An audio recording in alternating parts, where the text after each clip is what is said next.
Thank you very much. I feel like I'm following on from what has just been said. I'm a consultant psychiatrist working on an acute dementia assessment ward, and I was going to explain a little bit about some of the issues we have, which, if you don't think about, can be barriers to involving relatives. So I very much want to emphasise that barriers are things to be overcome, they're not things to stop at. So hopefully, when we get to the talk later on, you'll see the most important line in the slide and you'll be able to spot it. We have a 13-bedded acute care ward for people with dementia and challenging behaviours on the Wirral. We're fortunate that the Wirral is only 15 miles by 6 and it's bounded on 3 sides by water, so it's usually not a particular problem about geographical transport compared to what you were saying in your services before. We're again fortunate that although the ward is not a purpose-built ward, it is gradually developed over time, and out of the 13 beds there we have is all except the 2 are single-room en-suites, and the 2 bedrooms that aren't share a bathroom in a corridor. We have obviously a nursing, occupational therapy, housekeeping and medical staff team, and we do very much work with each other to support each other when we face some of the barriers that we need to overcome. I think it's already been emphasised that on an acute dementia inpatient assessment unit, people don't come in because everything's going well. They come in at times of crises. And it may often be at a time of crises in the care at home, where a loved one has come across problems that are either not safe to be managed at home or just too much.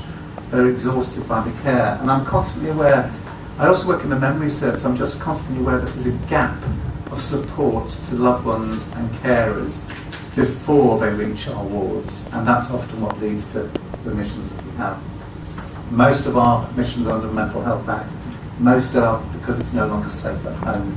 And that presents a number of issues that we again want to overcome. We do have a few underlying principles. We very much work, as most people do, on a personalised individual care model.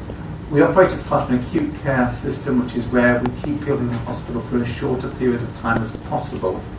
But having said that, in the past we have had admissions going into months, occasionally years, unfortunately, where people's behaviour has just been so unsettled that they've needed ongoing support. And actually some of the most rewarding times is working with relatives of patients that have been longer staying on our ward and helping them to be involved in their loved one's care during it. We generally work on an assessment before treatment. We don't suddenly start bringing people in, putting them on medication. We want to see what things are like. We want to find out what the triggers are for any challenging behaviours. And then a general principle to remember for everybody is that for everybody that is involved with a patient or a loved one with dementia, everybody is wanting the best for that person. And where you've come across difficulties when I've been involved in investigating complaints with other units, is usually because there's differences in how people see the best in being achieved. So, and the other principle we constantly say in our team is we can always learn to do things better.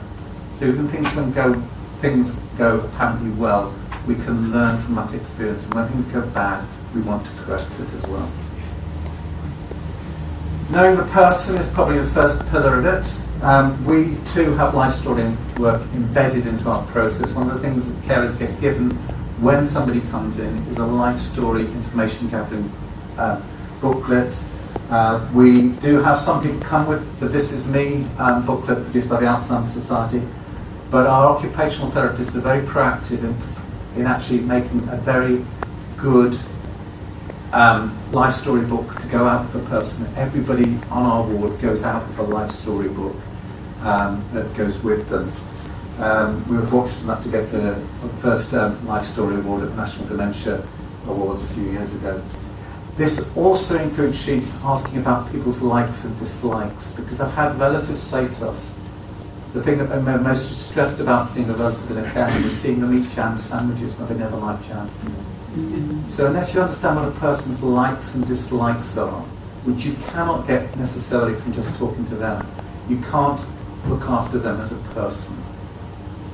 So life story work is fundamental to what we do on the ward. Part of life story work involves finding more about the family. And this is where you start to get one or two of the barriers that can occasionally occur with involving carers. Because in today's society, families aren't always the usual husband, wife and children. We've had situations where we've had husband, wife's child from a relationship before marriage to a husband, and wife's child with the husband as well. And this is where you start to understand some of the family dynamics that are going on. You start to understand where people have slightly different views of what should be done. And they are barriers to be overcome if they are causing problems. Most of the time things work out well. Day-to-day conversations, again, vitally important. I actually spend most of the time, if I've got administrative work to do, I'll spend it in the ward office rather than in my office at a different hospital, because then the relatives can catch me if they're there. I can see them if I want to see them as well. We have a whole range of activities which we encourage carers to come into, and I'll show you some pictures of those. We have a regular afternoon tea on a Thursday afternoon, and we have a number of variety of different things. Special events. We had a beach party a couple of weeks ago. We have a lot of activities that involve carers and relatives coming in. And because they're more informal, that's where you really get to know the carers, the relatives, the people that we're dealing with as well. We give everybody a key contact sheet with our phone numbers on for everybody that's on the care team, the occupational therapist, consultant, medical secretary, named nurse as well. So we do try and encourage people to actually be in contact with us, and we try proactively to get them involved in that structure. We have at various times run carers drop-ins with varying degrees of success. It works well when we have a group of people who are caring for similar relatives. We found it worked very well when we had a group of 3 or 4 women who had coping with husbands with quite rapidly progressive illness, where there were a lot of uncertainties about their treatment, and they were very supportive towards each other. And it worked very well. We tried to increase the frequency from monthly to 2 weekly. And because it was 2 weekly, people started dropping out and coming, whereas it was monthly. They found it was less of a burden to do. So we do a lot to involve the family and find out what they actually want to do. I've put that we also try to know our ward. I've tried to try and find a map of the ward, but we have, roughly speaking, the green areas and the public areas of the ward. This is a dining room, there's a lounge, there's another lounge around here. The bedrooms are in red, and there's a set of double doors here. Obviously, from our ward point of view, we want to preserve the dignity and respect of the people that we are dealing with. So we do have areas that are considered to be more private. So usually that set of double doors leading to where the patient's bedrooms are is closed during the day. We have a very flexible system. We can close different double doors, and there's other double doors down here. Around here, there's a couple of rooms that are more separate. And one of those has been done out as an end-of-life or care, where we've got a bed room and an ensuite, and we've got an extra room next to it as a sitting room.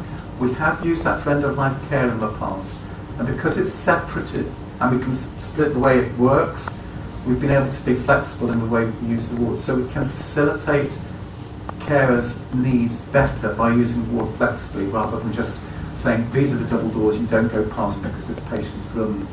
We're fortunate that we've been able to do that, but again it's about, if you understand the ward, you can understand how you can use it flexible, and you can improve the quality of involvement of carers by being flexible. We have found that when we've had carers looking after their loved ones in the more private areas of the ward, we've sometimes had to manage the expectations that if they're doing it, why can't I? I would say that where we have rules, we do try and bend them as much as possible, and we try and treat everybody as an individual. The other part of involving relatives in care, which we'll talk about it briefly, is finding out what relatives want to do, and then what can be a difficult situation is asking, is this reasonable for the person with dementia? Because we've had a number of situations where, again, it's barriers to be overcome, where people that haven't been involved in the personal care that loved ones with dementia have wanted to become. We've had daughters that have suddenly been found after 10, 15 years that want to be involved in the care of their fathers. We've had ex-wives want to be involved in showering relatives with dementia, where they've been separated for 15, 16 years. And we have to think of what is appropriate, what's the best thing to do. It may be the best thing to involve relatives. It is part of a discussion, it's part of an engagement process where we try and find out what is the best person, because the carers are the people that know the best for their loved one. But we want to support them in doing things safely as well. The particular case where we have problems is we had an ex-wife of 16 years who wanted to be very much involved in the personal care. We had problems because we weren't fully informed of what had gone on in the past, because she'd actually left her husband because he was being violent towards her. And we had an issue where she was wanting to be involved in his care and he became a little bit more aggressive towards her. We were able to manage it at the time, but because we hadn't had that dialogue fully, we hadn't understood what the issues were. So again, it's about what's reasonable and how can we make this happen. I put this, rules are flexible. If you're treating people as individuals, you can't have fixed rules. You can't have fixed rules about visiting or fixed rules of things that can and cannot be done. We find rules are there often to make it easier for people to say no, but what we want to do is make people to say yes. So we have on occasions sort of turned a little bit of a blind eye to some of the issues. So we've had issues where relatives have wanted to cook food in and bring it into the ward. Now the hospital policy says you can't do that, you can't guarantee the hygiene standards of food that's brought in. But it's a bit daft because only a couple of weeks ago they were having that food produced by their husband or wife in the community. So why should you be so fixed on having rules about you can't have food that's brought in for you? So we're constantly looking for ways to flex those rules in ways that everybody feels comfortable with. And part of that flexing is also making certain that everybody on the ward and the ward staff feels comfortable with them. We have had occasions where we've been doing end-of-life care on the ward, and there has been a huge amount of differences in the views of different members of staff. From actually, it maybe isn't the most appropriate place for a person where it's an acute ward with people coming in who've got disturbed behaviours, to others which are saying that, look, actually, we've known this person for months. We are managing their care. They know us, they trust us, their relatives work with us. We can provide that care. And we have to deal with different expectations of staff. And it's about supporting each other through these processes. So, the challenge is, I think it's about gaining shared expectations, being fairly clear. People haven't come into our ward because everything's going well. So we need to support carers at the time when they come in, when they may well be more disturbed because they're coming into a place that they don't know. So we need to not admit people just for no reason. We need to understand what we're doing. A lot of the time we have problems because people's expectations of what we're going to do are above and beyond what we can offer. We cannot offer to cure the illness. We can always offer to be kind, compassionate, considerate, listen, support, do our best. But sometimes our best doesn't necessarily make things better. So we need to respect dignity and privacy. We need to support carers, and I do think there's a huge gap in supporting carers, both before hospital admission and during it as well. And we need to improve our ongoing feedback. Indeed, one of the things that has been a great joy of preparing this talk has been looking for things that we could do better. We've already spotted the point that we currently traditionally use the feedback at the end of somebody's hospital stay. We ask, how did we do, rather than how are we doing? And how are we doing is probably a more important question. So we're starting to develop a new carers questionnaire for feedback that goes out on a monthly basis, as well as doing things like, before the ward rounds, we're going to be asking relatives, are there things that you particularly want asking or answering? What are the issues as you see them? So we're trying to involve carers more and more all the time.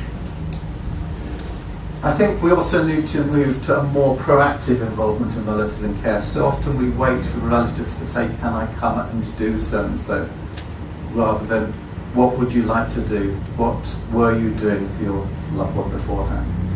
We want to more actively promote John's campaign. The more I've heard this morning, the more I've been inspired to go away and do more. And I'm only disappointed the rest of the team aren't down here today, but they do have to have somebody looking after the ward.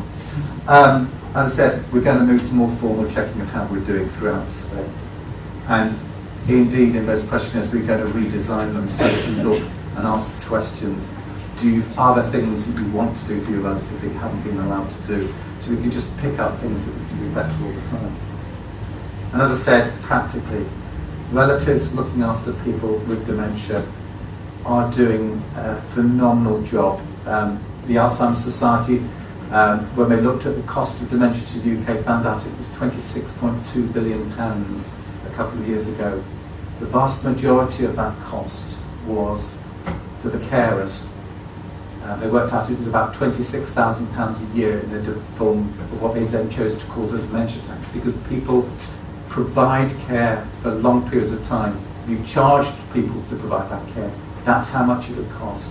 So I do feel we've got an awful lot we owe to carers as health and social services professionals, and an awful lot we can learn.